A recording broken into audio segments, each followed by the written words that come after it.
in this video, it talked about a certain rocket system. It talked about the HIMARs, right? Now, I always get it wrong, but I think HIMAR stands for High Artillery is like, oh God, what is HIMAR? I always get it wrong. The High Mobility Artillery Rocket Systems. Oh my God. So what I wanted to talk about is specifically in relation to these recent American weapon shipments is just the large swaths of of Russian ammo depots just exploding across the board. And there is a lot of footage of this. I can just show you guys just one example of these ammo depots getting exploded. And like every day, it's like 4 or 5 different ammo depots getting blown up, or like a ungodly amount of ammo, Russian ammo, getting destroyed miles behind the front line. Let's look at just one example of this. Ой.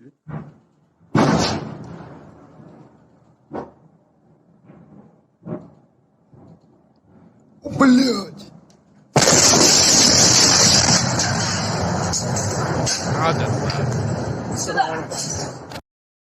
That isn't the only one. There's also other ones. Here's a separate one.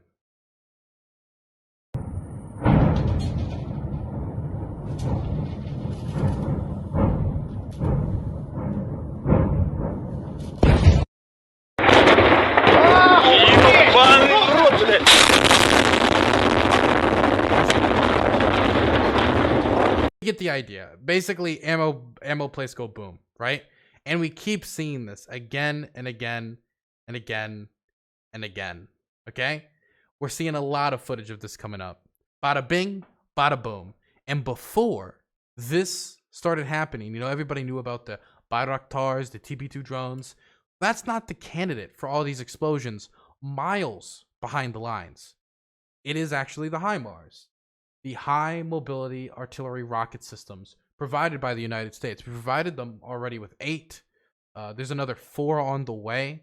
The idea was that America was a little hesitant to give these rocket systems to Ukraine because we didn't know if they were going to use them effectively. We didn't know if, you know, they might fall into enemy hands, but they've treated them with respect. They've kept control of them quite well. They haven't lost any yet. And so now America's providing them with more. I believe it's also Norway and the UK is also sending their own HIMARs to Ukraine as well. And Ukraine has been using these to high effectiveness against Russian positions.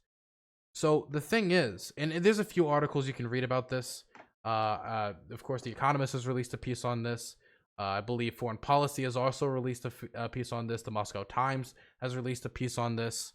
I think Max Boot released a piece on like why we should provide more of these to Ukraine.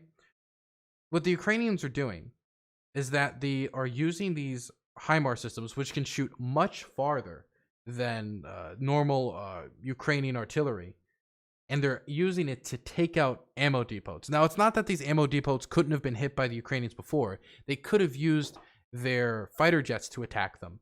But the problem with using their jets to attack them is they could be knocked out of the sky by Russian like anti-air defense, which the Russians have, or they could be intercepted by Russian jets, and then boom, Ukraine loses one of its very vital aircraft that it needs to continue to keep the airspace over Ukraine contested, right?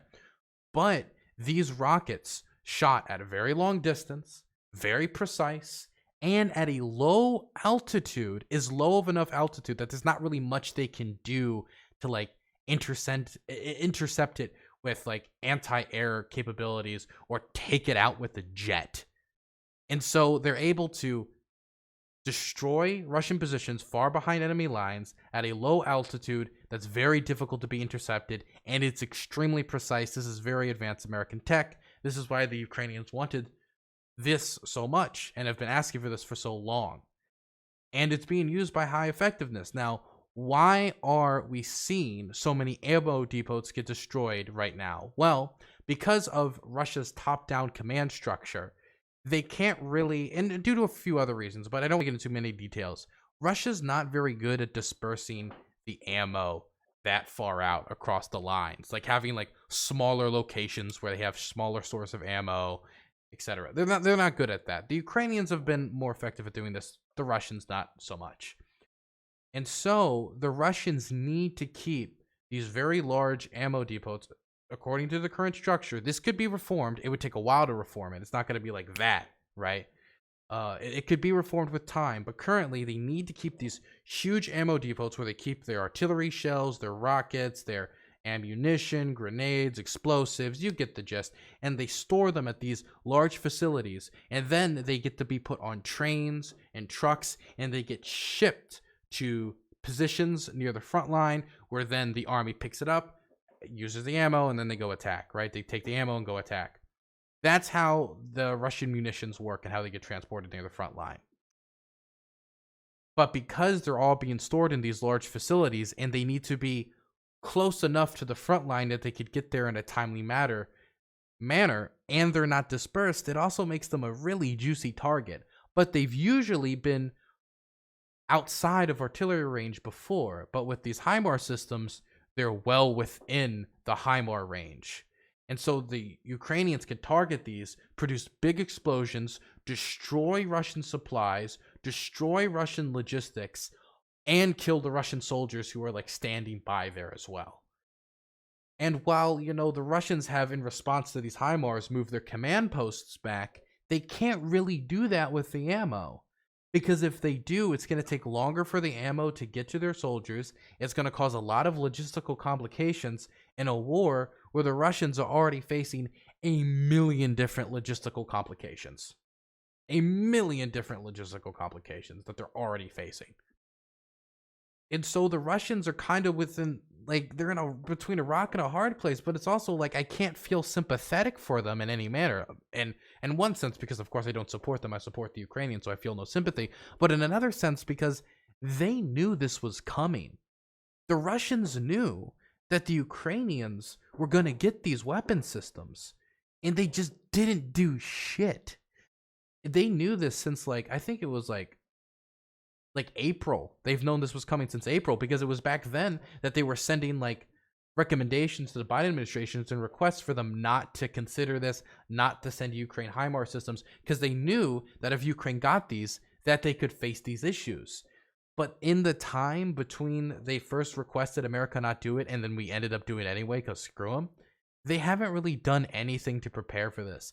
They haven't really put in place any countermeasures. They haven't really restructured their supply lines in order to not need these. They haven't dispersed their munitions. The only thing they have done after these HIMARS have taken out a bunch of people, it even killed a general according to some reports very recently, which again, Russia loses another general in Ukraine. Big surprise, because they need to have these people command so close to the line, because again, Russian command structure is highly flawed. The only thing they did was move their command posts back, because that's really the only thing they could move back. And even that's going to come with some side effects that are negative. That's the only thing they really did. But when it comes to these ammo deposits, like, there's not really much they can do for the time being. They're just sitting ducks until they can find a way to counter these systems. But currently, nobody can think of a way to counter these systems. Besides one. I don't know if many of you heard of this, but there is a concern that the Russians are actually, and this has been confirmed, that the Russians are buying, I think, 100 drones out of Iran. And they're going to use those drones in this war. And it's possible that they're trying to buy these drones so they can use these drones to try to counter the HIMARS systems, because if they use more loitering munitions, which were very effective in the war in Nagorno-Karabakh, for example, which the Russians monitored very closely since it was in their region, they have peacekeepers there, etc.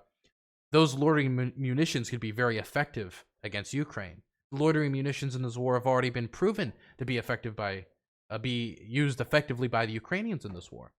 And so if they use those, it is possible that with that line of sight they could get with the loitering munition, they could start to try to target these expensive weapon systems. So that's really the only thing I've seen that seems to maybe be a semi-serious approach from the Russians to try to counter these weapon systems. But we don't even know for sure that's what it's for. We haven't seen them try it in practice. We don't know how long it's going to take before they get those drones on the battlefield. And until they counter these weapon systems, in the meantime, we're just going to see more and more and more ammo deposits blowing up. And even if they do find a method to counter these weapon systems, that doesn't mean all the HIMARs just go away. It just means that the Ukrainians might have to be more cautious, and they could lose a few HIMARs along the way. Which could be if the the United States, the UK, and other countries continue to support Ukraine, could be resupplied. So, I think Russia is really in a hard place when it comes to these HIMARS, man. I will say that there's another type of missile which somebody in my chat who is a missile nerd will educate me on, which the United States has not provided and Ukraine has asked for. I believe it starts with it's not like a HIMAR, it's like an AT something. I don't know how to pronounce it. But those go way further than HIMARS. I think it was like 200 miles. ATACMS, yes. Which are missiles that can go way farther than HIMARS. And the Ukrainians want these weapon systems so they can strike even deeper into Russian-controlled territory, way past the ammo depot, so they can maybe strike command posts that are deeper in the country, troops that are being shipped to the front, stuff like that. But America actually denied that request because they were afraid that the Ukrainians could use those weapons to strike within Russian territory with American weapons, and then that could be seen as an escalation. Personally, I think they should provide it anyway.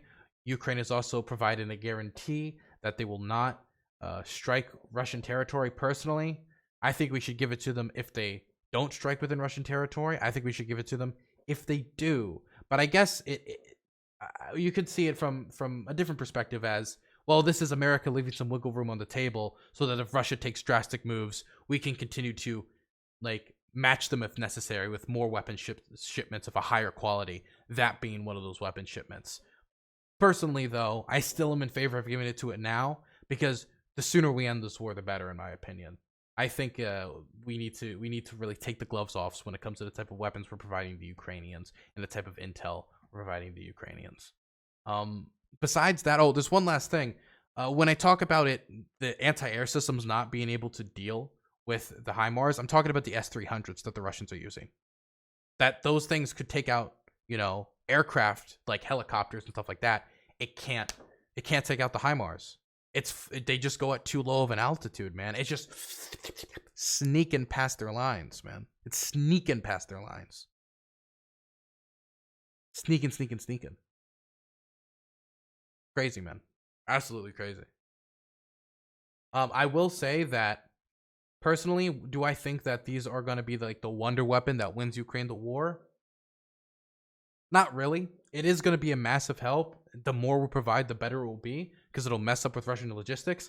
I think this could be the weapon that stagnates the Russian advance and is one of the tools needed to not only stop the Russian advance, but then lay the groundwork for the Ukrainians to then counterattack. They're still going to need their tanks. They're still going to need their armored personnel carriers. They're still going to need their anti-tank weapons. They're still going to need their just traditional artillery. They're going to need aircraft parts, stuff like that. But this is the weapon that could be used to decimate Russian supply lines, decimate Russian positions, to stop their advance and lay the groundwork for weakening these positions for a Ukrainian counterattack. But this is not the forward foot, the first step towards pushing them back, because it's more just stopping the Russians where they are at the moment. It might build the groundwork later, but for now, I think its main usefulness is just decimating Russian logistical lines, which doesn't give the Ukrainians back their territory, but it could be one of the tools necessary to get them back their territory. This is probably one of the biggest boosts Ukraine has gotten in a while is these HIMARS. The intelligence being provided is so important too. Absolutely. It's absolutely important. Ukrainians do not have the capacity nor the manpower to take back most of the issue. Dude, I'm sorry. It's not a manpower issue when it comes to Ukraine taking back the territory that it's already lost. It is not a manpower issue. Right now, it is primarily an equipment issue. Ukraine has the manpower advantage, and it is not in a shortage of people to throw into the fray. You can maybe say it isn't a shortage of trained people to throw into the fray, but, with time, that issue will be resolved.